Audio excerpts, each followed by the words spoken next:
예수님의 권위를 확증한 변화산 영광이라고 하는 큐티 제목으로 말씀을 같이 나누도록 하겠습니다. 어제 본문 말씀을 잠깐 한번 생각해 보면 이제 예수님의 공생애가 시간적으로는 거의 다 3년이 채워져 가는 시간이었습니다.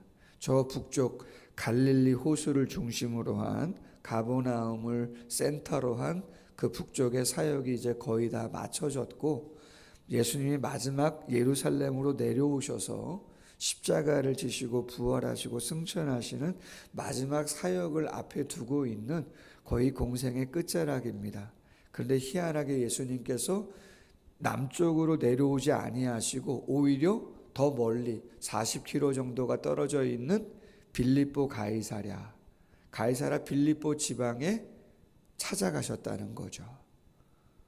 그곳에 왜 가셨는가? 의도가 있습니다. 당신은 이 땅을 떠나실 날이 얼마 남지 않았고, 하나님 나라의 복음을 증거하며 교회를 세우고 사역을 감당해야 될 자들은 남아있는 12 제자들입니다.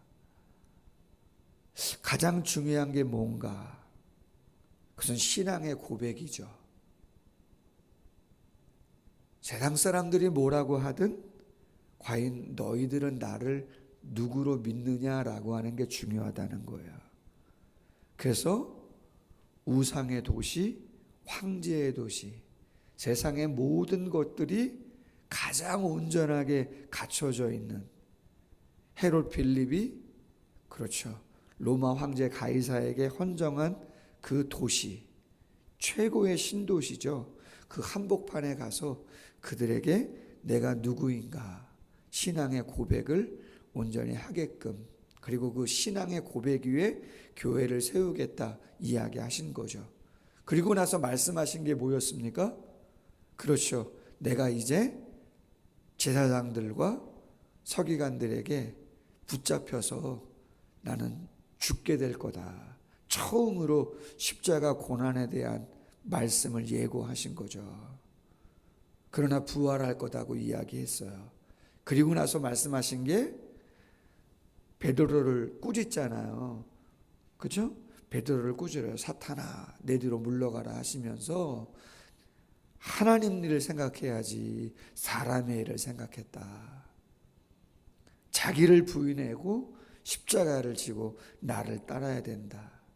음란과 죄악이 관영한 세상에서 내 말을 부끄럽게 생각한다면 인자가 하나님 나라의 영광을 가지고 올 때에도 너희들을 부끄러워할 것이니까 나의 이야기를 부끄러워하지 말라고 그렇게 말씀하셨어요. 자, 그리고 나서 이제 남쪽으로 내려오십니다. 오늘 본문에 보니까 엿새후입니다. 예수께서 베드로와 야고보와 요한을 데리고 따로 높은 산에 가셨답니다. 정확히 우리가 변화산이라고 이야기하지만 지명이 변화산은 없습니다. 그냥 그렇게 일컫는 거죠. 그리심산인지 에발산인지 높은 대표적인 산들, 유명한 산들이 있지만 정확히 어떤 산인지는 모르지만 예수님이 3명의 제자들을 따로 불러가지고 그 높은 산에 올라가십니다. 자, 거기서 변형되셨다는 거예요. 세상에서 그 어떠한 빨래도 시계할 수 없을 정도의 흰 옷과 광채가 나는 예수님의 신성을 온전히 드러내는, 하나님의 하늘의 영광을 드러내는 그러한 모습으로 변형되셨습니다. 근데 거기 누구도 나타났어요? 엘리야와 모세가 나타나서 예수와 함께 이야기를 합니다. 여러분, 얼마나 좋으면, 얼마나 영광스럽고 놀라웠으면 베드로가 한편으로는 무서웠지만 거기서 어떻게 하잡니까? 초막셋을 짓고 살잡니다. 너무나 좋으니까, 정말 여기가 좋사오니 다른 거 필요 없다는 거 아니에요. 무슨 세상의 황제가 되든 뭐가 되든 그런 거 다 필요 없고 여기가 너무나 좋고 영광스러우니까 초막셋 짓고 살자고 이야기를 하고 있습니다. 중요한 것은, 주목했으면 하는 것은 7절입니다. 구름이 옵니다. 그들을 덮습니다. 구름 속에서 소리가 납니다. 뭐라고 이야기합니까? 이는 내 사랑하는 아들이니 너희는 그의 말을 들으라 이야기합니다. 예수님이 누구신가를 정확하게 이야기하죠.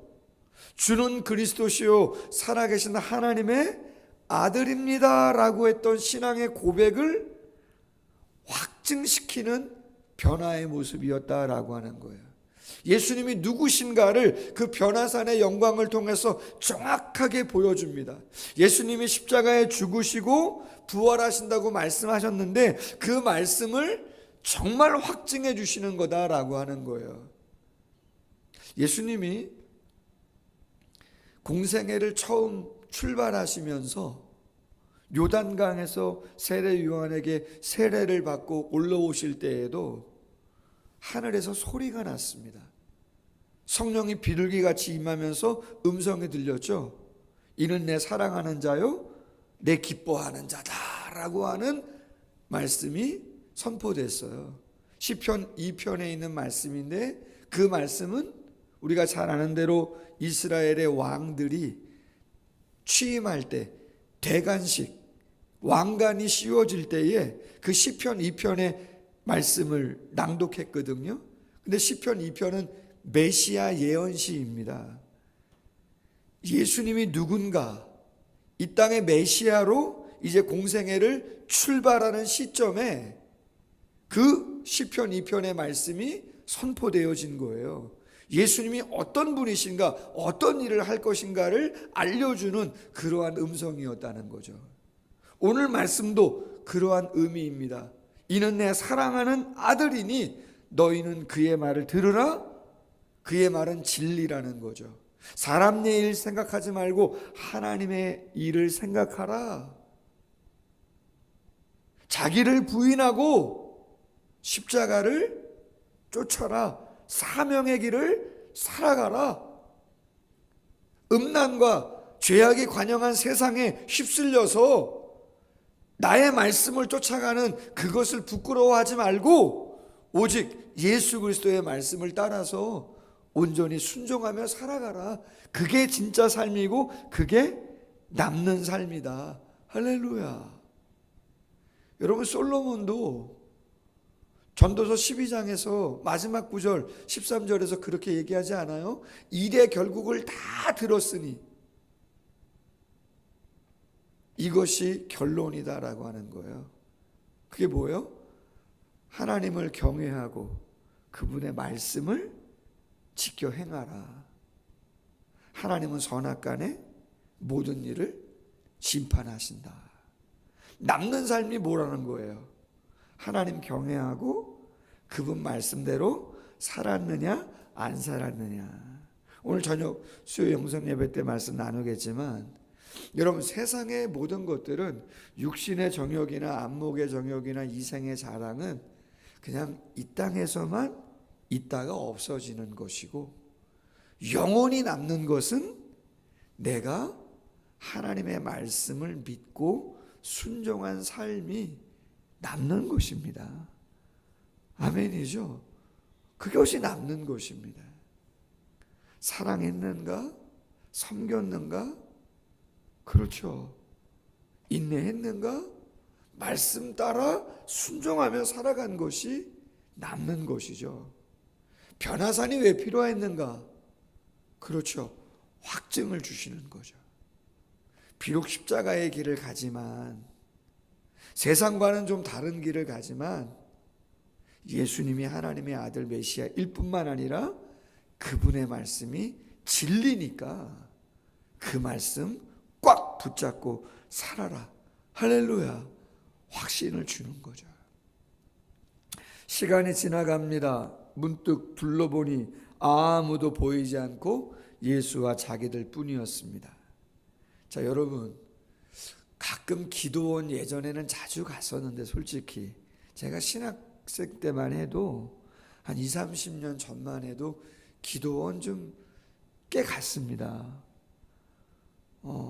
그럼 기도원을 가면 제가 많이 갔던 기도원은 뭐 천마산 기도원, 개인적으로도 많이 갔고 학교에서도 마석 수동 기도원, 뭐 신대원에서, 총신 신대원 같은 경우에는 학기 시작하기 전에 한 3일 정도를 전교생이 합숙하면서 부흥성회를 합니다. 지금도 하거든요. 제가 알기로는 개강 수련회를 늘 하는데, 기도원에 가 있으면 산이 좀 높잖아요. 산 위에서 너무 은혜를 많이 받아요. 붕 떠 있죠. 회개할 거 회개하고 뭐 충만하고 막, 그러니까 전교생이, 또 우리나라에 내노라 하는 목사님들이 와서 메시지를 전하니까 얼마나 기뻐요. 좋아요. 그 산에 있으면요, 내려가고 싶어요, 안 내려가고 싶어요? 여러분, 내려가고 싶은 마음이 진짜 별로 안 들어요. 그리고 산에 있으면요, 붕 떠 있어서 은혜가 충만하니까 밑에 있는 일들은 아무것도 아닌 것처럼 느껴져요. 근데 재미난 거는 뭐냐면요, 그 산에 있다가 내려오잖아요. 그럼 어떻습니까? 현실입니다. 미운 사람, 버거운 일, 또 비교하고 경쟁하고 치열하고 그대로 다 남아 있어요. 근데 중요한 건 뭐냐면 다시 생각하죠. 뭘요? 산 위에서 받았던 은혜, 그 감동, 그 결심 다시 생각하는 거죠. 여러분, 제가 9남매 중에 막내인데 저희 큰형님 돌아가셨어요. 삼성 다니실 때 뇌출혈이 오셔가지고 한번 쓰러지시고 15년 정도 투병 생활을 했어요. 복직 못하셨고, 그러나 이제 개인적인 일들은 다 감당하셨지만 복직할 정도는 안 되셨어요. 그래서 이제 돌아가신 어머님이 좀 간호도 하시고 그러셨었는데 어쨌든 돌아가셨어요. 근데 그 형님이 제가 20살, 21살 2년 사역하고 신학교 다니고 군대 가기 전에 형님 댁에 가서 좀 머무른 적이 있었어요. 사정이 있어서 거기서 한 1년 반, 2년 정도 형님 댁에 좀 있었던 적이 있었는데, 그때 형님은 신앙생활 안 할 때였어요. 저는 신학생이었고, 그러니까 늘 이런저런 이야기를 하다 보면 저도 그때 약간 혈기가 있으니까 말씀에 대한 확신은 있는데 형님은 자꾸 세상적인 얘기하니까 좀 쉽지 않았죠. 그리고 뭐 마음에 조금은 아쉬운 이야기도 좀 하시고, 그래서 좀 서운함도 있고, 제가 기도원에 갔을 때 개강 집회 때 은혜를 너무 받아가지고 서운한 마음이 있었었는데 속으로 제가 공중전화 박스, 그때는 핸드폰 없을 때입니다. 공중전화 박스 가가지고 큰형님한테 제가 전화했습니다. 형님, 제가 여기 기도원 와 있는데 형님 감사하다고, 저를 막내인데 제가 다들 가정도 형편 어렵고 힘든데 어머니 혼자 저 키우시고 하셨는데 도움도 못 드리고 그냥 둘째 형님도 신학해서 어려운데 막내까지 신학을 하게 돼서 큰 도움 못 드려서 죄송하다, 그런 이야기 하면서, 그때 20대 초반입니다. 서운하신 거 있어도 이해하시고 제가 잘하겠다, 할렐루야, 그런 이야기 했어요. 감사하죠.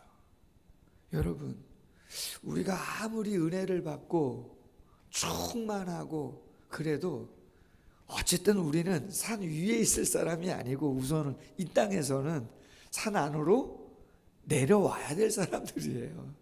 그리고 우리가 감당해야 될 것은 산 위에서의 일이 아니라 산 위에서는 오늘 이런 시간에는 은혜 받고 할렐루야 결단하고 결심하고 그것을 실천해야 될 곳은 치열함이 있는 가정, 또 직장, 그렇죠? 그 다음에 세상 한복판에서 감당해야 되는 거예요. 꼭 기억하십시오. 산 위에서 은혜 받으시고 그리고 현실 속에서 내려가셔서 거기서 그렇죠. 영적인 싸움들을 해 나가셔야 된다는 거 꼭 기억하셔라. 산 안에 내려오셨습니다. 아무에게도 본 곳 이야기하지 말아라. 10절 서로 문의하되 죽은 자 가운데서 살아나는 것이 무엇일까? 제자들은 아직 예수님의 십자가의 그 의미를 다 깨닫지는 못하고 있어요. 예수님이 예루살렘에 가시려고 하는 그 목적을 오해하고 있다, 그런 거죠. 그러면서 묻습니다.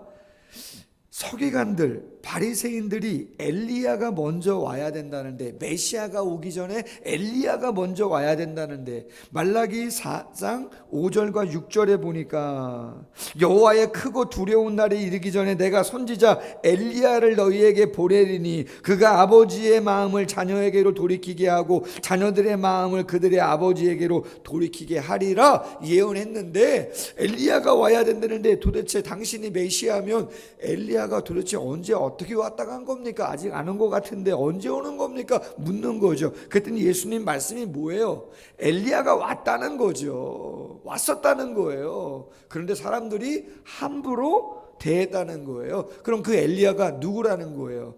세례 요한을 이야기한다는 거죠. 그럼 여러분, 세례 요한이 엘리야의 그러한 영적인 의미를 가지고 하나님이 보내셨는데 왜 세상 사람들이 세례 요한을 엘리야라고 생각하지 못했을까요? 엘리야는 어떤 사람이었습니까? 보여지는 능력의 종으로 쓰임받은 사람입니다. 엘리야 그러면 뭐가 생각납니까? 갈멜산이 생각나지 않습니까?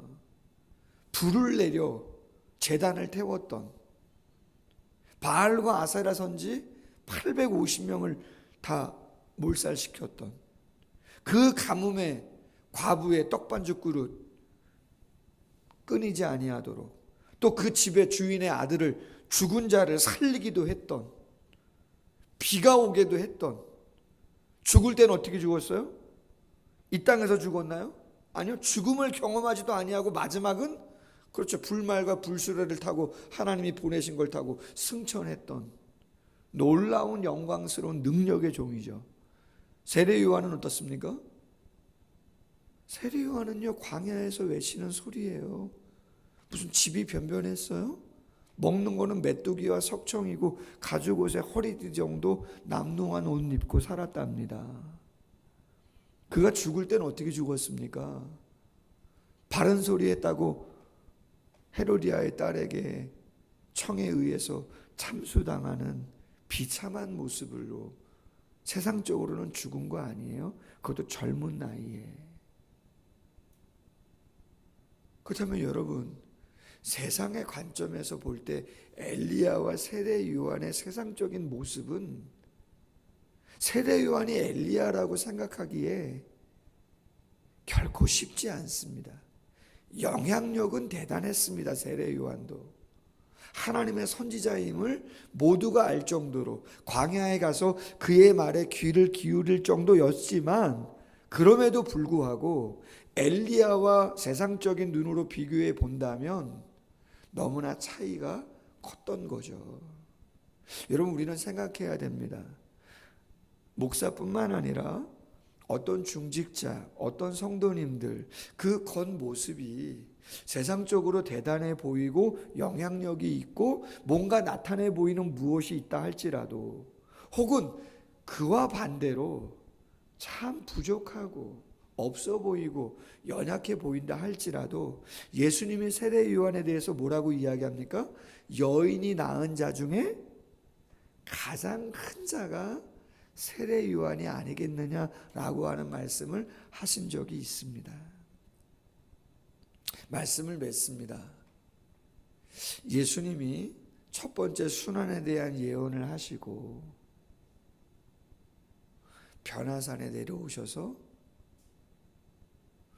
변형되시고, 거기서 하나님의 음성을 통해서 내 사랑하는 아들이고 너희는 그의 말을 들으라. 진리다, 그 길이 옳다 이야기하셨습니다. 엘리야에 대한 이야기를 하시면서 세례 요한을 말씀하시고 어떤 길을 걸어가야 되는가, 무엇에 유념해야 하는가라고 하는 것도 놓지 않고 말씀을 하셨습니다. 바라기는 우리가 이 땅을 살아가면서 산 위의 경험을 반드시 해야 되겠죠. 그러나 거기서 사는 것이 아니라 우리는 산에서 내려와서 치열함이 있는 세상 한복판에서 삶을 살아갑니다. 어디에 가치를 두고 보여지는 그 무엇만이 아니라 보여지지 않는 하나님이 인정하시는 가치를 따라 온전한 삶을 감당해 가야겠죠. 굳건한 믿음으로 진리의 말씀으로 오늘 하루를 잘 감당할 수 있는 모두가 되기를 주님의 이름으로 소원합니다. 기도하겠습니다.